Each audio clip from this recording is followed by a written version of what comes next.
Professor, I want to go to some ethical issues that have been happening now in Israel and I think all around. You talk about you have non-Jewish, you have Muslims working with you in the hospital.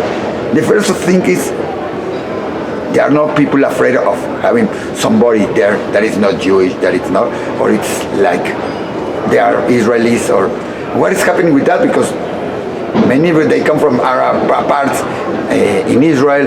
How is that? Not at all. We work shoulder to shoulder.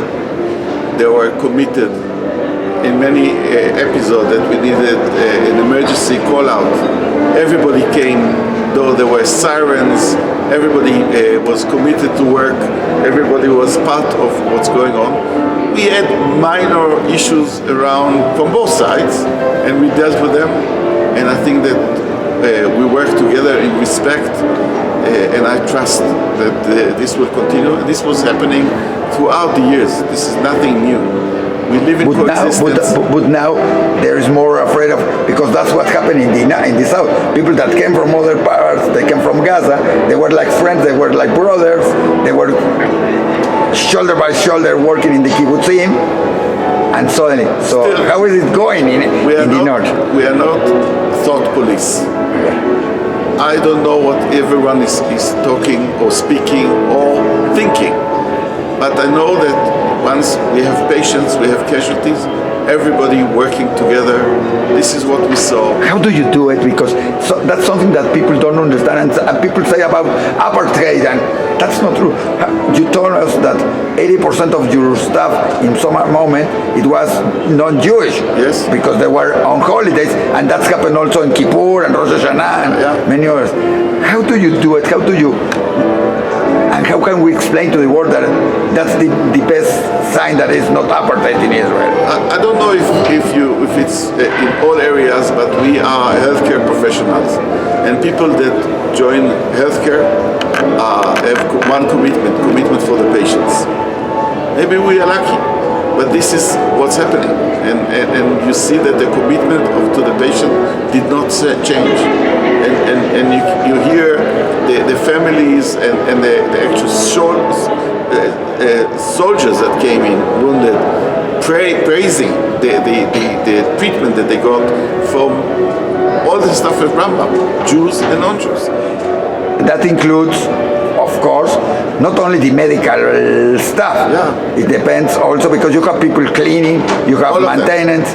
All of them. In all the areas, you have Jewish, non-Jewish, and when we talk about non-Jewish, we don't talk about only Christians, we talk about Muslims also. Yes, never had an issue. All right, but now the second issue in that thing is, it started a war against Lebanon and against Syria and against Syria. There were many people running out from that countries, also in Syria about the civil war, about the change of government, and now sometimes ago, Rambam, another hospital, got people from Syria, Arabs that were escaping. Is still getting that? Are you still getting patients from Syria, from Lebanon? So in 2013, when the uprising started in Syria, and there were many casualties, the government of Israel decided to open the borders, and for about 6 years, hospitals in the north got casualties from Syria without asking any questions, about somewhere between almost 8,000 casualties. All right. Right? And again, we are medical people. We don't ask questions. We will treat whoever comes to our door. This is our commitment. This is our oath, the Hippocratic oath, that we treat everyone without any difference. If somebody decides that a patient needs to come to the hospital, we will treat them. That also includes, because just happened, a terrorist that just made an attack and killed somebody.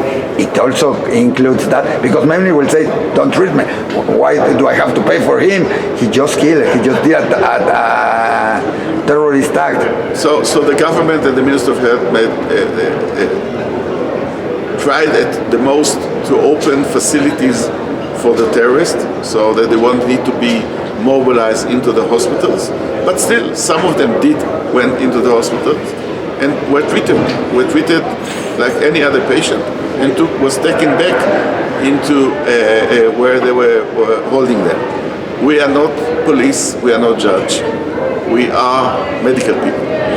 And how to confront this with the people in Israel? Because many people, it has to be hard when you have somebody in there that says they just did it. How do you confront it? How do you deal with that in the hospital and with that? It's not easy. It's not just to say, we see everybody. You know he did something and he's in the bed. Besides, so we put them in certain areas. Yes. Not obviously, having the techers and the techies together. But again, this is not our decision. Once somebody decides to bring them into the hospital, we will quit. All right. That's a good example for the world. This is at the end of the day, I think that this is something that as Jews, we have significantly different views about humanity. And I think that this is an amazing property of being Jewish, being compassionate and basically being humane. Thank you.